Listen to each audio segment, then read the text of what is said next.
ప్రభాస్ హీరోగా, నాగస్విన్ దర్శకత్వంలో తెరకెక్కిన కల్కి 2898 ఏడీ సినిమా భారీ కలెక్షన్స్ రాబడుతూ అనేక రికార్డులు బద్దలు కొట్టే దిశగా పరుగులు పెడుతోంది కల్కి. ముఖ్యంగా అత్యధిక కలెక్షన్లు రాబట్టిన తెలుగు సినిమాల జాబితాలో ఈ సినిమా 3వ స్థానం దక్కించుకుంది. 1800 కోట్లతో మొదటి స్థానం బాహుబలి 2 దక్కించుకోగా, 1387 కోట్లతో రెండవ స్థానం RRR దక్కించుకుంది. ఇక 1100 కోట్ల రూపాయలతో కల్కి 2898 ఏడీ 3వ స్థానం దక్కించుకుంది. ఇక అత్యధిక కలెక్షన్లు రాబట్టిన సౌత్ ఇండియన్ సినిమాల జాబితాలో మాత్రం 4వ స్థానంతో ఈ సినిమా సరిపెట్టుకుంది.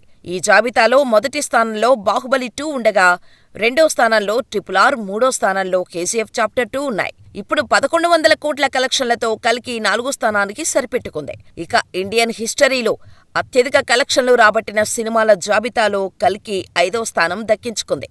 అయితే ఈ మధ్య సరైన సాలిడ్ సినిమా ఏదీ పడకపోవటంతో కల్కి కలెక్షన్లు మరిన్ని పెరిగే అవకాశాలు ఉన్నాయి.